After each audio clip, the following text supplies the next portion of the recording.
Anime की शुरुआत में हम एक चर्च में कुछ प्रीस्ट को देखते हैं जो कि कोई रिचुअल कर रहे होते हैं, पर तभी अचानक से एक प्रीस्ट के बॉडी में आग लग जाती है। हेड प्रीस्ट कहता है कि चाहे कुछ भी हो जाए पर ये रिचुअल रुकना नहीं चाहिए, अगर हम रुक गए तो। पर तभी एक प्रीस्ट को डीमन पूरी तरह से पॉसेस कर लेता है और हमें उस डीमन की डरावनी हंसी सुनाई देती है और ये सीन यहीं पर शिफ्ट हो जाता है। प्रेजेंट में हम एक लड़के को देखते हैं जिसका नाम रिन है और ये हमारे एनिमे का मेन कैरेक्टर है जो कि कहीं जा रहा होता है, पर कुछ छपरी लड़के उस पर अपने क्रॉसबो से अटैक कर देते हैं। पर हमारा भाई उन छपरियों पे ध्यान दिए बिना वहाँ से जाने ही वाला था कि तभी वो देखता है कि वो लोग कुछ मासूम बर्ड्स को अपने क्रॉसबो से मार रहे होते हैं। तब रिन उन्हें बचाने के लिए इन सभी को पेलने लगता है, यानी कि बहुत बुरी तरीके से मारता है। और उन सभी को धोने के बाद रिन चर्च में जाता है जहाँ पर फादर उससे कहते हैं कि आज तुमने जो भी गलतियां की हैं उन्हें कन्फेस करो। पर रिन कहता है मैंने तो कुछ किया ही नहीं है। और जब फादर उससे उसके चोट के बारे में पूछते हैं तो वो झूठ बोल देता है कि ये तो उसे सीढ़ी से गिरने की वजह से लगी है। जिसके बाद फादर उसे बताते हैं कि उसे फिर से उसके पार्ट टाइम जॉब से निकाल दिया गया है। रिन कहता है इसमें कौन सी बड़ी बात है, ये तो मेरे साथ हमेशा ही होता है।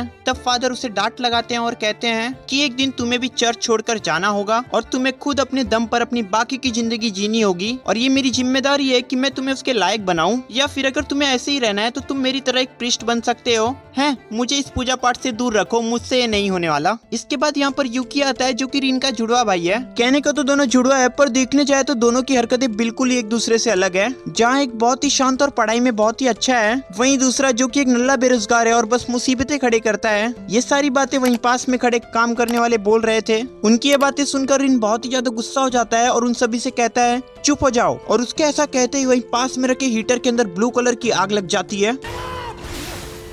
इसके बाद यूकी रिन की मरहम पट्टी करता है और कहता है कि उसने स्कूल जाने के लिए अभी से ही सारा सामान पैक करना चालू कर दिया है। इसी दौरान फिर से वो लोग आ जाते हैं और रिन को कहते हैं कि उसे भी अपने पैरों पे खड़ा हो जाना चाहिए, कब तक वो नल्ला बेरोजगार बनकर रहेगा। जिसके बाद सुबह रिन उनके दिए हुए सूट बूट को पहनकर रेडी हो जाता है और वो देखता है कि घर के बाहर एक लड़की शिरो को शुक्रिया अदा कर रही थी। तब हमें पता चलता है कि शिरो भी एक एक्सॉर्सिस्ट है, यानी कि वो भी भूतों को भगाने का काम करता है। पर रिन को ये सारी चीजें फालतू लगती है और वो सोचता है कि बस उसके फादर सभी को ठगते हैं। तभी फादर देखते हैं कि रिन ने टाई नहीं पहनी होती है, इसलिए वो उसकी टाई बांधने लगते हैं और याद करते हैं कि जब वो छोटा बच्चा था तब वो बहुत ही ज्यादा प्यारा था और हमेशा उसके पीछे लगा रहता था। रिन बोलता है वो बहुत ही पुरानी बात है, अब मैं बड़ा हो चुका हूँ। हैं, बड़ा? कौन बड़ा है यहाँ पर?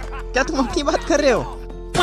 अब इसके बाद रिन एक जॉब इंटरव्यू के लिए एक सुपरमार्केट में जाता है जहाँ ये औरत रिन का इंटरव्यू लेती है और उसको काफी सारे मुश्किल काम देती है। पर बाकियों के मुकाबले रिन बहुत ही ज्यादा ताकतवर और फुर्तीला है, इसलिए सभी काम रिन बहुत ही जल्दी जल्दी खत्म कर देता है। पर इसका मतलब ये नहीं है कि वो सभी काम अच्छे से कर रहा था, हर काम करने में वो कुछ न कुछ गलती कर ही रहा था। अब रिन को समझ आ जाता है कि उसकी जॉब तो लगने से रही, इसलिए वो एक कोने में जाकर बैठा होता है कि तभी वहाँ पर एक वर्कर आती है और उसे नूडल्स खाने के लिए देती है। अब रिन ये देखकर बहुत ही ज्यादा खुश हो जाता है कि चलो कुछ खाने को तो मिला। पर जैसे ही रिन उसे खाता है तो उसे नूडल्स का टेस्ट बहुत ही बेकार लगता है। तब वो वर्कर उसे बताती है कि अगर उसने इसे सेल नहीं किया तो बॉस उसे निकाल देगी। रिन कहता है सेल का तो नहीं पता, पर अगर तुम हमेशा ऐसा ही बनाते रहोगी तो पक्का लोग तुम्हें चप्पल मार के जाएंगे, तो इसलिए मुझे एक बार ट्राई करने दो, क्या पता लोगों को मेरे हाथ का नूडल्स अच्छा लग जाए। जब कस्टमर रिन के हाथ का नूडल्स खाते हैं तो वो उन्हें बहुत ही अच्छा लगता है, जिससे अब नूडल्स की सेल कई गुना बढ़ जाती है। तब वहाँ बॉस भी आती है और रिन के बनाए हुए नूडल्स को टेस्ट करती है, जो उसे बहुत ही ज्यादा पसंद आता है, तो इसलिए वो रिन को जॉब पर रख लेती है। इसके बाद रिन जल्दी से चर्च में कॉल करता है और बताता है कि उसे जॉब मिल चुकी है, जिसे सुनकर वहाँ के सभी लोग खुश हो जाते हैं और शिरो कहते हैं घर जल्दी आ जाना, आज तुम्हारे जॉब की खुशी में एक पार्टी करते हैं। ये सुनकर रिन बहुत ही ज्यादा खुश हो जाता है और जैसे ही वो बाहर निकलता है वो देखता है कि उसी लड़की का स्कार्फ उड़ रहा था जो कि सुबह चर्च में आई थी। पर तभी वो देखकर हैरान हो जाता है कि वो स्कार्फ अपने आप ही नहीं उड़ रहा था, उसे कोई अजीब सा क्रीचर खींच रहा था। वो क्रीचर जल्दी से अपने आप को रिन से छुड़ाता है और सुपरमार्केट में घुस जाता है। तब रिन भी उसका पीछा करता है, पर इस दौरान वो मॉन्स्टर स्टोर के अंदर काफी ज्यादा तबाही मचाने लगता है। अब कोई भी उस मॉन्स्टर को देख नहीं पा रहा था, इसलिए सभी को लगता है कि रिन ने जानबूझ के ऐसा किया है, इसलिए रात होने से पहले उसे जॉब से निकाल दिया जाता है। वहीं दूसरी तरफ घर पे सभी लोग पार्टी करने के लिए रिन का काफी देर से इंतजार कर रहे थे, पर रिन काफी ज्यादा लेट हो जाता है, इसलिए यूकी उसे ढूंढते ढूंढते उसके पास पहुंच जाता है और यहाँ उसे पता चलता है कि रिन को फिर से जॉब से निकाल दिया गया है। जब वो दोनों वापस चर्च पहुँचते हैं तब वो देखते हैं कि वहाँ उसी लड़की की फादर आए होते हैं, जो कि रिन का शुक्रिया अदा करते हैं और उसे कहते हैं कि उनकी लड़की बहुत ही ज्यादा केयरलेस है, वो ऐसे ही कुछ भी कर बैठती है, तुम्हारी मदद के लिए शुक्रिया। पर रिन कहता है वो केयरलेस नहीं है, वो सच कहती है, उसे कोई बंदर जैसी दिखने वाली चीज परेशान करती है। अब ये सुनकर उस लड़की की फादर को लगता है कि रिन किसी स्टूडेंट की बात कर रहा है, इसलिए वो बोलता है कि कल वो स्कूल जाएगा और इसके बारे में बात करेगा। पर वो लड़की उन्हें रोकती है और बोलती है जो उसे परेशान कर रहा है वो कोई स्टूडेंट नहीं है, वो एक मॉन्स्टर है। पर उसके फादर उस पर यकीन नहीं नहीं करते और बोलते हैं कि ये तुम्हारी बस इमेजिनेशन है। ये सुनकर रिन भड़क जाता है और कहता है वो सच कह रही है, वो किससे मदद मांगेगी अगर उसके पेरेंट्स उसकी बात नहीं सुनेंगे। तब शीरो रिन को चुप करते हैं और उस लड़की को कुछ पत्ते देकर कहते हैं कि ये लीफ तुम्हारी रक्षा करेंगी। जिसके बाद सीन शिफ्ट हो जाता है और हम देखते हैं कि शीरो रात में घर के बेसमेंट में जाते हैं और जहाँ वो एक अलमारी को खोलते हैं जिसके अंदर एक स्वॉर्ड रखी होती है और उसे देखकर कहते हैं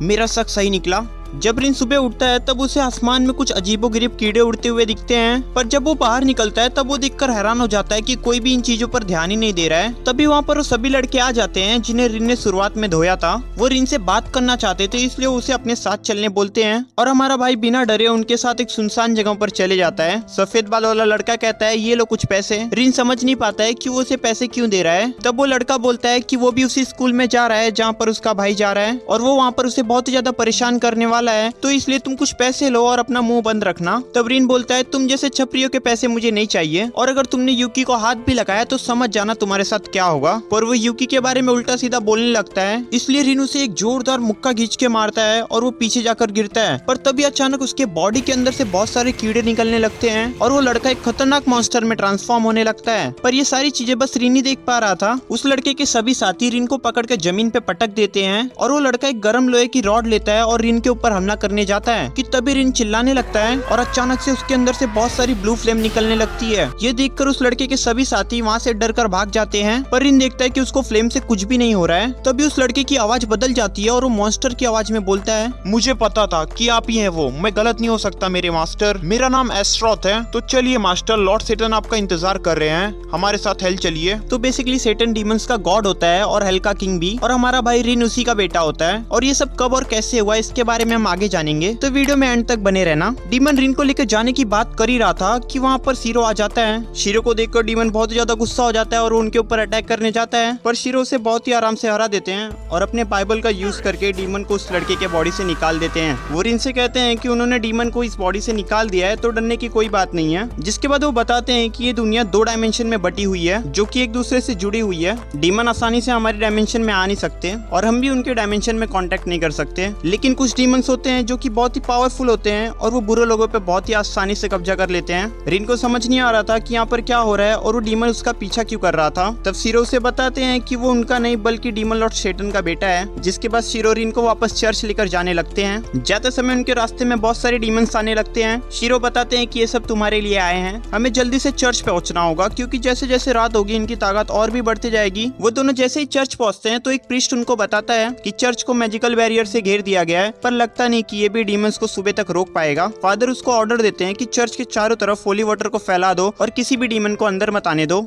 शीरो रिन को उसी बेसमेंट में लेके जाते हैं और वो तलवार दिखाते हुए कहते हैं कि ये लेजेंडरी शॉर्ट कारीकारा है। जिसके बाद वो बताते हैं कि जिस दिन रिन का जन्म हुआ था उसी दिन उन्होंने उसकी सारी डिमोनिक पावर इस तलवार के अंदर सील कर दी थी ताकि वो एक आम बच्चे की तरह अपनी सारी जिंदगी बिता पाए। वो रिन को तलवार देते हुए कहते हैं कि ये तलवार हमेशा अपने पास रखना, चाहे कुछ भी हो जाए, चाहे तुम सोई क्यों नहीं रहे हो, क्योंकि अगर तुमने तलवार खो दी तो तुम्हारी डिमोनिक पावर अवेकन हो जाएगी और तुम एक इंसान नहीं रहोगे, डीमन बन जाओगे। तब रिन पूछता है क्या यूकी भी एक डीमन है। शीरो बताते हैं कि यूकी की बॉडी बहुत ही कमजोर थी इसलिए पावर्स ने उसे रिजेक्ट कर दिया और सारी की सारी पावर तुम्हारे अंदर आ गई। वहीं दूसरी तरफ हम देखते हैं कि उसी लड़के पर वापस ने डीमन ने कब्जा कर लिया था और वो रिन को ढूंढते हुए चर्च की ओर जा रहा होता है कि तभी एक ट्रक वाला उसे ठोक देता है और जब वो बाहर निकलकर उसे चेक करने जाता है तब वो डीमन उसे मार देता है और ट्रक में बैठकर चर्च की ओर जाने लगता है। यहाँ रिन शीरो से पूछ रहा होता है कि आपने ये सब मुझे पहले क्यों नहीं बताया। शीरो कहते हैं कि हमने तुम्हें जिंदा रखा और एक नॉर्मल बच्चे की तरह बड़ा किया एक शर्त पर। तभी वो डीमन ट्रक को लेकर चर्च के अंदर घुस जाता है जिसकी वजह से चर्च पे लगा हुआ बैरियर टूट जाता है, जिससे अब बाकी के सारे डीमंस भी चर्च के अंदर घुसने लगते हैं। डीमन रिन को वापस हेल लेके जाना चाहता था इसलिए वो अपने हाथ को थोड़ा एक्सटेंड करता है और उसे खींचने लगता है कि तभी एक प्रीस्ट उसके ऊपर होली वाटर फेंकता है जिससे रिन छूट जाता है। शीरो उससे कहते हैं कि यहाँ से भाग जाओ और कहीं जाकर छुप जाओ और ये लो मेरा फोन, इसके अंदर मेरे एक फ्रेंड का नंबर है, वो तुम्हारी मदद जरूर करेगा। जिसके बाद फादर रिन को उसी बेसमेंट में बंद कर देते हैं और सभी प्रीस्ट मिलकर रिन को बचाने के लिए उन मॉन्स्टर के सामने खड़े हो जाते हैं और सभी मॉन्स्टर से लड़ने लगते हैं। वहीं शीरो अपनी गन निकाल के डीमंस को मार रहे होते हैं, पर वो डीमन बहुत ही ज्यादा ताकतवर थे और खास करके एस्ट्रोथ। एक प्रीस्ट उसे फायर से जलाने की कोशिश करता है पर उसे कुछ भी नहीं होता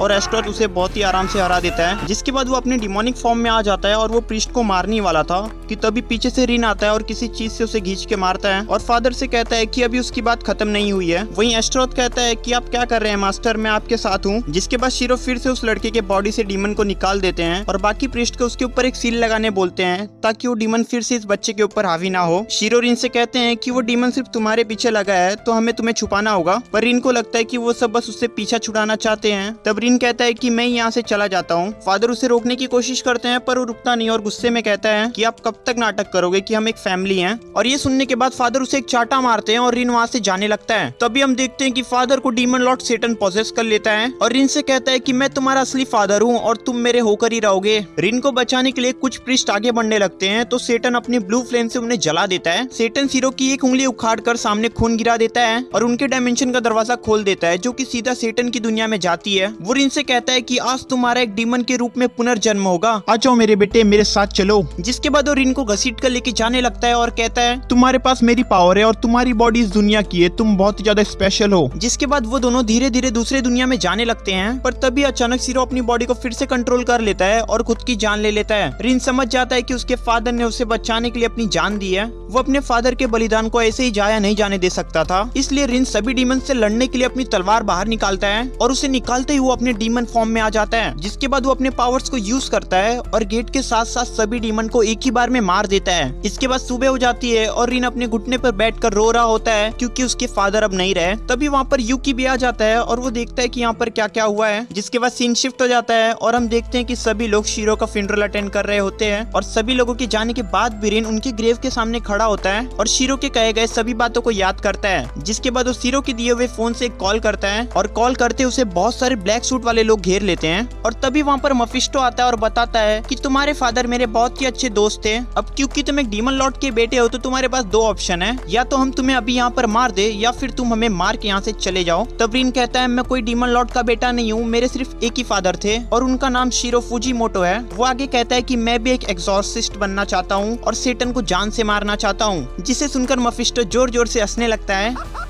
अगले दिन रिन चर्च को छोड़कर जा रहा होता है और अपने यहाँ बिताए गए अच्छे समय को याद कर रहा होता है और जाते समय वो सोचता है कि आखिरकार यूकी ने उससे कुछ पूछा क्यों नहीं। इसके बाद वो सड़क के बीच में खड़ा होकर किसी का इंतजार करने लगता है कि तभी वहाँ पर एक गुलाबी गाड़ी आती है जो उसे लगभग ठोकने ही वाली थी। रिन ड्राइवर पे चिल्लाने लगता है अबे वो तेरे को दिखता नहीं है क्या, तेरे बाप की सड़क है क्या। तभी कार के अंदर से मफिस्टो निकलता है जिसका रिन इंतजार कर रहा था। मफिस्टो उसको ट्रूकॉस एकेडमी में लेके जाने आया था और क्योंकि वो वहाँ का डायरेक्टर है तो ऐसे ही वो उसका एडमिशन करा देगा। तभी वहाँ पर यूकी भी पहुंच जाता है और वो तीनों एकेडमी की तरफ जाने लगते हैं। जिसके बाद वो एकेडमी पहुंच जाते हैं जहाँ स्कूल के असेंबली में रिन को पता चलता है कि उसके क्लास का रिप्रेजेंटेटिव यूकी है क्योंकि एंट्रेंस एग्जाम में उसके सबसे ज्यादा मार्क्स आए थे। वहीं जब वो अपनी स्पीच दे रहा था तो सभी लड़कियां उस पर लट्टू हो रही थी और असेंबली के बाहर आने के बाद भी वो लड़कियों से घिर जाता है। वहीं रिन ने कभी भी ऐसा कुछ नहीं देखा था और ये सब देखने के बाद उसका रिएक्शन बिल्कुल एक छोटे बच्चे की तरह होता है। ये सब देखकर सारी लड़कियां उसका मजाक उड़ाने लगती हैं और उन सभी की बातें सुनने के बाद बेचारा रिन उदास हो जाता है। तभी उसके सामने एक डॉग आता है जो कि उसे उसका पीछा करने बोलता है। काफी देर पीछा करने के बाद वो डॉग एक लैंप पर चढ़ जाता है और अचानक से ट्रांसफॉर्म होकर मफिस्टो में बदल जाता है। रिन जानता था कि मफिस्टो एक बहुत ही ताकतवर एक्सॉर्सिस्ट है पर वो ये नहीं जानता था कि वो ट्रांसफॉर्म भी हो सकता है। तब मफिस्टो कहता है कि वो अकेला ही एक एक्सॉर्सिस्ट है जो कि ट्रांसफॉर्म हो सकता है और इसकी वजह तुम्हें अभी नहीं समझ आएगी। चलो अब से तुम्हारी एक्सॉर्सिस्ट बनने की ट्रेनिंग स्टार्ट होती है। तब रिन कहता है क्या मतलब शुरू होती है, हम ट्रेनिंग कहाँ पर करेंगे। मफिस्टो बताता है कि एकेडमी वही जगह है जहाँ पर तुम्हें एक्सॉर्सिस्ट बनने की ट्रेनिंग मिलेगी और उसे एक चाबी पकड़ा देता है और कहता है कि तुम इस चाबी को किसी भी दरवाजे में लगा सकते हो, वो तुम्हें सीधा एक्सॉर्सिस्ट क्राइम स्कूल में लेके आ जाएगी। और इतना कहते ही मफिस्टो वहाँ से चला जाता है। जिसके बाद रिन नीचे जाता है और उस चाबी को एक दरवाजे में ट्राई करता है। जैसे वो चाबी से एक दरवाजे को खोलता है तो वो एक अलग ही जगह पर पहुंच जाता है जहाँ पर वो देखता है कि मफिस्टो पहले से ही मौजूद है। जिसके बाद मफिस्टो रिन को अपने क्लास में लेके जाता है और कहता है कि एक बात हमेशा याद रखना कि किसी को कभी भी पता नहीं चलना चाहिए कि तुम शेटन के बेटे हो। तभी वहाँ पर उनका क्लास टीचर पहुंच जाता है और उनका क्लास टीचर रिन का भाई यूकी ही होता है। जिसे देखकर रिन चिल्लाने लगता है कि तुम टीचर हो और वो उसके सामने जाके कई सारे सवाल पूछने लगता है पर यूकी उसके एक भी सवाल का जवाब नहीं देता। तब मफिस्टो उसको बताता है कि यूकी एक एक्सॉर्सिस्ट है जो कि 7 साल की एज से एक्सॉर्सिस्ट बनने की ट्रेनिंग कर रहा था और वो अभी एक एंटी डीमन फोर्स का हिस्सा है। जैसे उसके मिशन शुरू होंगे वो यहाँ से चला जाएगा, तब तक के लिए वो उनका क्लास टीचर है। आगे मफिस्टो रिन को बताता है कि यूकी दुनिया का यंगेस्ट एक्सॉर्सिस्ट है। ये सब सुनने के बाद रिन पूरी क्लास के सामने यूकी से बहस करने लगता है कि ये सब उसने उससे पहले क्यों नहीं बताया। पाया। यूकी सभी स्टूडेंट को बाहर जाने बोलता है और कहता है कि उसे बचपन से ही पता था कि रिन एक डीमन है। तब रिन गुस्से में आके यूकी का कॉलर पकड़ लेता है और उसी दौरान यूकी के हाथ से एक ब्लड का सैंपल गिर जाता है जो कि असल में एक डीमन ब्लड था, जिसकी वजह से वहाँ पे डीमन अपीयर होने लगते हैं। डीमंस के आते यूकी अपनी गन निकालता है और सभी डीमंस को मारने लगता है और कहता है कि उसकी नजर में रिन भी एक डीमन है और वही उनके फादर की मौत का जिम्मेदार भी है, क्योंकि उसके फादर सबसे ज्यादा ताकतवर एग्जॉर्सिस्ट थे और सेटन कभी भी उनको अपने काबू में नहीं कर पाया और रिन की बातों से कमजोर पड़ गए। और तभी सेटन ने इसका फायदा उठाया और उन पर काबू पा लिया, जिसके बाद वो रिन के ऊपर अपनी गन तान देता है। वहीं ये सब सुनने के बाद रिन को भी बहुत ज्यादा गुस्सा आता है और वो अपनी तलवार निकालता है और उसके ऊपर अटैक करने जाता है, पर वो यूकी पे नहीं बल्कि उसके पीछे खड़े डीमन के ऊपर अटैक करता है और उसे मार देता है। तुम मेरे भाई हो यूकी, मैं तुम्हारे ऊपर कभी भी हमला नहीं करूंगा, और रही बात हमारे फादर की मौत की तो मैं उसका बदला जरूर लूंगा, सेटन को जान से मार के। तब यूकी थोड़ा स्माइल करता है और कहता है मेरा भी कुछ ऐसा ही इरादा है। वहीं जब सभी स्टूडेंट वापस आते हैं तो वो क्लास में मची तबाही को देखकर हैरान हो जाते हैं। आगे रात में जब रिन अपने रूम में आता है तब यूकी भी इसके पीछे जाता है। रिन चिल्लाते हुए कहता है कि तुम यहाँ पर क्या कर रहे हो? अरे मेरे नादान भाई, तुम एक शैतान के बेटे हो, तुम्हारे ऊपर किसी न किसी को तो नजर रखनी पड़ेगी। और ये बोल के यूकी हंसने लगता है, जिसके बाद सीन शिफ्ट होता है और हम एक बहुत ही बड़े और सुंदर से बगीचे को देखते हैं, जहाँ पर एक लड़की की ग्रैंडमा उसे बता रही होती है कि एक जहाँ पर ऐसा गार्डन है जहाँ पर दुनिया के सभी पेड़ पौधे मौजूद हैं और उस गार्डन का नाम अमाहरा है। ये सुनकर वो लड़की बहुत ज्यादा खुश हो जाती है। वहीं दूसरी तरफ हम रिन को देखते हैं जो कि एक मांगा पढ़ रहा होता है। तभी यूकी आके उसकी मांगा छीन लेता है। तुम ये क्या कर रहे हो? मैंने तुम्हें जो बुक दी थी वो कहाँ पर है? वो अच्छा वो बुक, मैंने उसे संभाल कर रखा है। तभी यूकी कहता है अरे बेवकूफ, मैंने उसे रखने के लिए नहीं तुम्हें पढ़ने के लिए दिया है। मुझे मत सिखाओ कि मुझे क्या करना है, और मैं बेवकूफ नहीं हूँ। मैं तुम्हें बेवकूफ नहीं समझ रहा, क्योंकि बेवकूफ को बेवकूफ समझने की कोई जरूरत नहीं है। तुम मुझे लेक्चर कैसे दे सकते हो? मैं तुम्हारा बड़ा भाई हो कि तुम मेरे बड़े भाई हो? हाँ हाँ वो सब तो ठीक है, पर मेरे आने से पहले सारा सिलेबस खत्म हो जाना चाहिए। इसके बाद यूकी तैयार होने लगता है। रिन बोलता है कि तुम एक्सॉर्सिस्ट के काम से जा रहे हो ना, मैं भी तुम्हारे साथ चलता हूँ, मुझे भी यहाँ पर कुछ सीखने मिल जाएगा। पहले तो यूकी मना करता है, पर रिन के बार बार बोलने पर वो भी मान जाता है। जिसके बाद वो दोनों अपनी डेस्टिनेशन पे पहुंच जाते हैं, जहाँ यूकी रिन से कहता है कि तुम यहीं पर रुको, मैं जल्दी से अपना काम खत्म करके आता हूँ।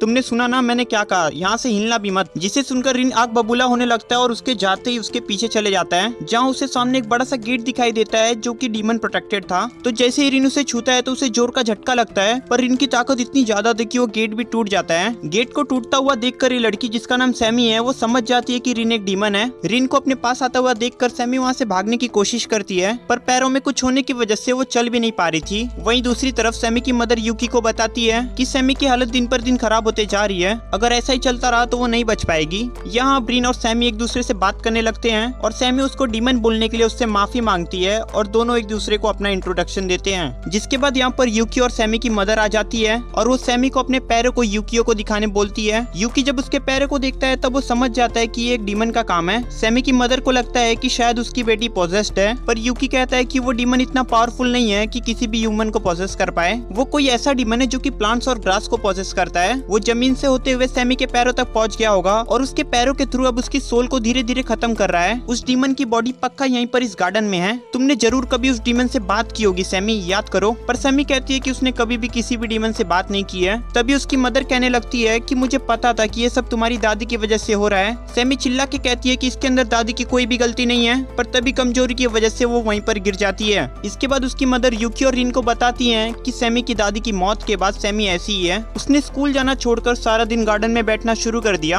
और फिर हमें सैमी का पास दिखाया जाता है। उसकी दादी की मौत के बाद उसे पता नहीं था कि गार्डन का ध्यान कैसे रखते हैं। तभी उसके पास एक फूल आता है और उससे बात करता है और वो कहता है कि मैं तुम्हारी गार्डन को हरा भरा रखने में मदद करूंगा, पर बदले में तुम्हें मुझे इस गार्डन में रखना होगा, वादा करो। सैमी अपने दादी के आखिरी निशानी को बचाना चाहती थी, इसलिए वो बिना कुछ सोचे समझे हाँ बोल देती है। प्रेजेंट में सैमी जैसे ही सोकर उठती है उसे सबसे पहले अपने पौधों का ही ध्यान आता है और वो उन्हें पानी देने पहुंच जाती है। तभी वहाँ पर रिन आता है और उससे कहता है कि उसकी मदर उसकी बहुत ही ज्यादा फिक्र करती है, पर सैमी कहती है कि वो करे क्या, वो अपनी दादी की गार्डन को ऐसे ही नहीं छोड़ सकती। रिन उसका कॉलर पकड़ता है और कहता है कि तुम्हें क्या लगता है कि तुम्हारी दादी यही चाहती होंगी कि तुम दिन भर गार्डन में पड़े रहो, ना ही स्कूल जाओ, ना ही दोस्त बनाओ और ना ही बाहर की दुनिया को एक्सप्लोर करो? क्या तुम्हें यही लगता है कि तुम्हारी दादी यही चाहती होंगी तुम्हारे लिए? तब जाके सैमी को याद आता है कि उसकी दादी चाहती थी कि वो पूरी दुनिया घूमे और नए नए दोस्त बनाए और उनके साथ मजे करे। ये सब सोचते सोचते सैमी रोने लगती है और उसी वक्त यूकी भी वहाँ पर आ जाता है। तभी वो डीमन भी वहाँ पर अपीयर होता है और सैमी को पकड़ लेता है और कहता है मैं तुम्हें तुम्हारा प्रॉमिस तोड़ने नहीं दूंगा। डीमन को हराने के लिए यूकी रिन की मदद मांगता है। तब रिन हंसते हुए कहता है चलो आखिरकार तुम्हें अपने बड़े भाई की मदद की जरूरत पड़ी गई।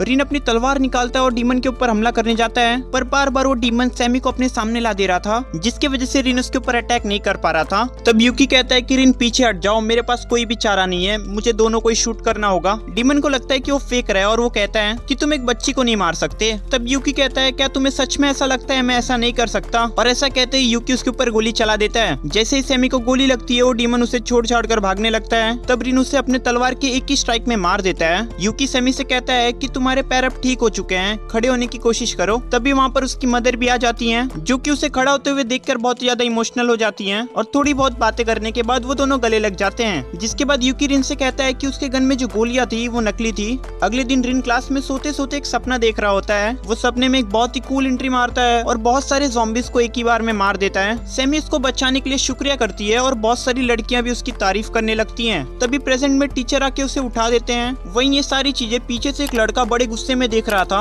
और वो सोचता है कि आखिरकार इसे यहाँ पर क्यों लाया गया है। तभी एक टीचर आते हैं और उन्हें डीमन के साथ कॉन्ट्रैक्ट बनाने के बारे में बताते हैं कि कैसे वो लोग डीमन के साथ कॉन्ट्रैक्ट साइन कर सकते हैं। जिसके बाद वहाँ पर यूकी सभी का टेस्ट रिजल्ट लेकर आता है और रिन देखता है कि टेस्ट रिजल्ट की बात सुनकर सैमी बहुत ही ज्यादा खुश हो जाती है। वो बताती है कि उसका टेस्ट बहुत ही अच्छा गया है और उसके बहुत ही अच्छे मार्क्स आने वाले हैं, क्योंकि उसके फैमिली का एक फार्मेसी शॉप है और उसके बारे में उसे बहुत ही ज्यादा नॉलेज है। पर जब वो टेस्ट रिजल्ट लेने जाती है तब वो देखती है कि उसके काफी कम मार्क्स आए हैं। यूकी उससे कहता है कि उसने अच्छा तो किया है, पर उसे अपने बनाए हुए नाम प्लांट्स को नहीं देने चाहिए, बल्कि उसे उनके एक्चुअल नेम यूज करने चाहिए। ये सब सुनकर रिन हंसने लगता है। पर जब वो अपना रिजल्ट लेने जाता है तब वो देखता है कि उसे बस 2 ही नंबर मिले हैं। जिसके बाद रियूजी की बारी आती है और उसके 98 मार्क्स आए थे। इसके इतने मार्क्स कैसे आ सकते हैं? रियूजी कहता है क्योंकि मैं यहाँ पर एग्जॉर्सिस्ट का एग्जाम देकर आया हूँ, तुम्हारी तरह मुझे डायरेक्ट एंट्री नहीं मिली है। तुम्हें छोड़कर यहाँ पर सभी लोग एग्जॉर्सिस्ट बनने के लिए सीरियस हैं, तुम्हारी तरह हम सोते नहीं रहते। तब रिन कहता है कि तुम ये बकवास करने वाले होते कौन हो, और मैं भी यहाँ पे एग्जॉर्सिस्ट बनने आया हूँ। जिसके बाद पूरी क्लास मिलकर दोनों के झगड़े को शांत कराती है और फिर लेक्चर खत्म हो जाता है। यूकी रिन को बताता है कि रिचू भी इसकी तरह स्कॉलरशिप लेकर आया है, उसने यहाँ तक पहुँचने के लिए बहुत मेहनत की है और वो अपने पढ़ाई को लेकर बहुत ही सीरियस है। जिसके बाद यूकी अपने अगली क्लास के लिए वहाँ से चला जाता है। यहाँ रिन को पता चलता है कि क्योंकि सैमी स्ट्रेंजर्स के सामने बहुत ही घबराती है, इसलिए वो ना ही मिडिल स्कूल गई और ना ही हाई स्कूल जाना चाहती है। वो किसी तरह बस क्राइम स्कूल को अटेंड कर रही है। आगे सैमी रिन से पूछती है कि क्या कोई उसके दोस्त हैं? तब रिन कहता है कि यहाँ पर उसके कोई भी दोस्त नहीं है। तभी वो उसका हाथ पकड़ के उसे अपना दोस्त बनने के लिए बोलने ही वाली थी कि तभी वहाँ पर यूची आ जाता है और कहता है देखो इनको सरेआम लगे हुए हैं, क्या ये तुम्हारी दोस्त है? रिन कहता है कि ये मेरी दोस्त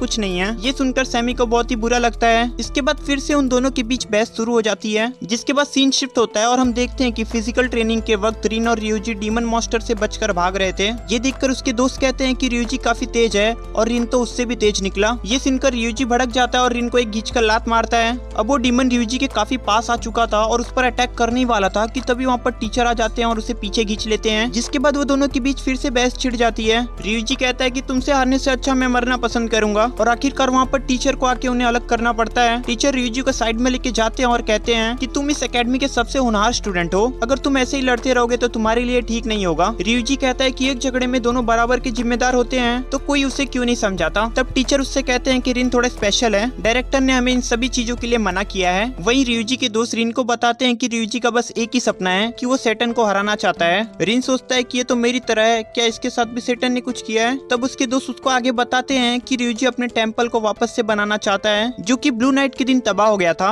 वो लोग ये सुनकर हैरान हो जाते हैं कि रिन को ब्लू नाइट के बारे में कुछ भी नहीं पता है। वो उसे बताते हैं कि आज से 16 साल पहले दुनिया के सभी ताकतवर एग्जॉर्सिस्ट एक जगह पर इकट्ठा हुए थे और उनका बस एक ही मकसद था कि वो सैटर्न को रोके। पर तभी सभी के बॉडी में ब्लू कलर की आग लग जाती है और वो सभी एक साथ वहीं पर जलकर मर जाते हैं और ब्लू फ्लेम सैटर्न का ही साइन है। उस रात बस हमारे फादर बचे थे, जिसके बाद उन्हें हाई प्रीस्ट बना दिया गया। पर उस घटना के बाद सभी लोग उस टेम्पल को कर्स टेम्पल समझने लगे और सभी ने वहाँ पर जाना भी बंद कर दिया। हम तीनों उसी टेम्पल से बिलोंग करते हैं और रियूजी के साथ साथ हम भी उस टेम्पल को वापस से रिबिल्ड करना चाहते हैं और यही एक वजह है कि रियूजी एग्जॉस्टिड बनने के लिए इतना ज्यादा सीरियस है। इसके बाद बाकी सारे स्टूडेंट की भी सेम ट्रेनिंग चल रही होती है कि तभी टीचर को किसी का कॉल आता है और वो जाने से पहले कहते हैं कि कोई भी यहाँ पर अपनी मर्जी से ट्रेनिंग नहीं करेगा। रियूजी रिन से कहता है कि तुम बस एक अमीर लड़के हो जो कि अपने पैसे के दम पर यहाँ पर मजे करने आए हो, मुझे नहीं लगता कि तुम एक एक्सॉर्सिस्ट बनने के लिए थोड़ा भी सीरियस हो। रिन कहता है कि मैं एक्सॉर्सिस्ट बनना चाहता हूँ, आखिरकार मैं कैसे साबित कर सकता हूँ। तब रियूजी रिन से कहता है उस डीमन फ्रॉग को छूकर वापस आ जाओ, तब मैं मान लूंगा कि तुम सच में एक एक्सॉर्सिस्ट बनना चाहते हो। अगर अगर मुझे खुद को साबित करने के लिए यही करना पड़ेगा तो मैं ये जरूर करूंगा। तुम्हें क्या लगा मैं यही बोलूंगा? पागल समझाए क्या? मुझे कुछ हो गया तो, मैं मर विर गया तो? वैसे भी मेरा गोल तुम्हारी तरह है और मैं उससे पहले कोई भी रिस्क नहीं लेना चाहता हूँ। ryuji कहता है काय का गोल, तुम बस एक डरपोक हो, और वो मन में सोचने लगता है कि ये भी बाकियों की तरह ही है। और इस एनिमे का फर्स्ट पार्ट यहीं पर खत्म हो जाता है। तो गाइस कैसी लगी आपको ये एनिमे, जल्दी से कमेंट में बताओ। और हाँ, अगर आपको इसका सेकंड पार्ट चाहिए तो लगे हाथ कमेंट कर देना पार्ट 2। जैसे इस वीडियो पे 100 कमेंट्स आ जाएंगे मैं इस एनिमे का सेकंड पार्ट भी अपलोड कर दूंगा, तो कुछ भी कमेंट जरूर से कर देना। तो बस यार आज के लिए बस इतना ही, मिलते हैं नेक्स्ट वीडियो में, तब तक आप ये वाली वीडियो एंजॉय करो।